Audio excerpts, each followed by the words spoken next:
October నెల నుంచి మొదలు పెడితే 2025 జూలై వరకు సాక్షాత్తు అసెంబ్లీ సాక్షిగా మీరు మొత్తం 13 నోటిఫికేషన్ వేయాలి.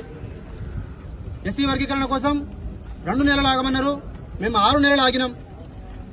ఆగిన తర్వాత బిల్లు పాస్ అయిన తర్వాత మీరు మాకు నోటిఫికేషన్ వేస్తారేమో అని చెప్పేసి ఆశపడితే ఎదురు చూస్తే మీరు ఉద్యోగాలు ఎక్కువయ్యి నిరుద్యోగులు బలుపు ఎక్కువయ్యి పోస్టుల కోసం మాకు వద్దు అని చెప్పేసి మేము రోడ్డు మీద ఎక్కినామని చెప్పేసి డిప్యూటీ సీఎం మరియు సీఎం గారు చెప్పినటువంటి మాటను మేము తీవ్రంగా ఖండిస్తా ఉన్నాం.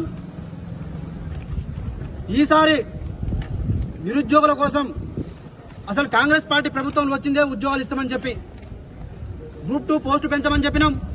మీరు పెంచలే. గ్రూప్ డిఎస్సి పోస్ట్ పోన్ చేయమన్నాం, చేయలేదు. సంవత్సరంలో 2 లక్షల ఉద్యోగాలు అన్నారు, వేయలేదు. జాబ్ క్యాలెండర్ వేస్తామన్నారు, అది లేదు. వర్గీకరణ అన్నారు, దానికోసం వెయిట్ చేయమన్నారు, వెయిట్ చేసినాం.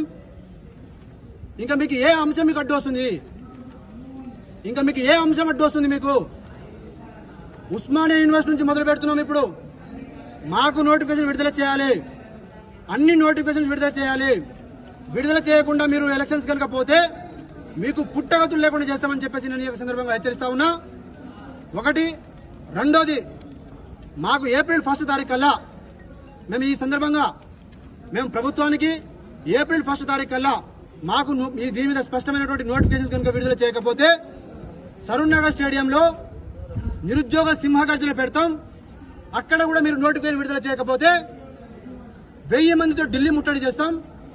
అక్కడ కూడా మీరు విడుదల చేయకపోతే సాక్షాత్తు ఏఐసిసి పార్టీ ఆఫీస్ ముందర మరో ఆమరణ నిరాహార దీక్ష కూర్చుంటాం. ఈసారి మీరు అది అనుకుంటున్నారేమో మాకు బల్పెక్కున్నామా, మీరు మనుషులా, మీరు లేదంటే మీకు మానవత్వం ఉందా? అసలు మీకు ఇన్ని ఉద్యోగాలు, ఇన్ని నోటిఫికేషన్స్ ఇన్ని సంవత్సరాల నుంచి వెతుకుతూ చూస్తూ కళ్ళలోని కాయలు కాసి ఎదురు చూస్తుంటే మీకు ఎటకారంగా మాట్లాడుతున్నారు మీరు సభలో పెట్టుకుని. మేము ప్రతిపక్ష పార్టీలో కూడా డిమాండ్ చేస్తా ఉన్నాం.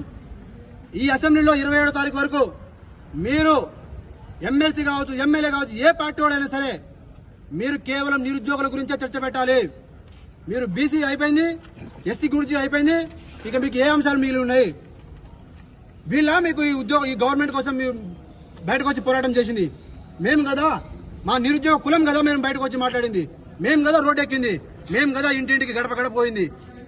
కాబట్టి ప్రతిపక్ష పార్టీలకు మీరు మీ బాధ్యత అయిపోయిందని చెప్పేసి అనుకుంటే మాత్రం తస్మా జాగ్రత్త. 27వ తారీఖు వరకు అసెంబ్లీలో మొత్తం మా చర్చ జరగాల, మొత్తం మా మీద మా కోసం చర్చ జరగాల, పెట్టాలా. ఒక పార్టీ ఒక ఎమ్మెల్యే సస్పెండ్ అయితే మీరు రాష్ట్రంలో అన్ని చోట్ల నుంచి మీరు దిష్టి బొమ్మ దగ్గర పెడతారు. మరి నిరుద్యోగులకు మీకు న్యాయం చేయాలని ఉన్నప్పుడు మరి మీరెందుకు మా కోసం బయటికి రారు? మీరెందుకు మా కోసం కొట్లాడరు? అన్ని పార్టీలు నిరుద్యోగులకు న్యాయం జరగాలని చెప్పేసి కోరుకునే ప్రతి ఒక్క పార్టీకి కూడా మేము నిరుద్యోగుల సింహగర్జన ఏదైతే సరూర్నగర్ స్టేడియంలో పెడుతున్నామో ఆ సభకి అన్ని పార్టీలను, అన్ని కుల సంఘాల నాయకులను, మేధావులను, జర్నలిస్టులను అందరినీ కూడా కలుపుతూ అందరికీ కూడా ముఖ్య అతిథులుగా పిలుస్తున్నాము. ఈ ఉద్యమం మీ చేతిలో పెడుతున్నాము, అందుకోసమే ఆ సభ పెడుతున్నాము. ఆ సభకు మీరందరూ రావాలి. మా నిరుద్యోగుల తరపున మీరు పోరాటం చేయాలి.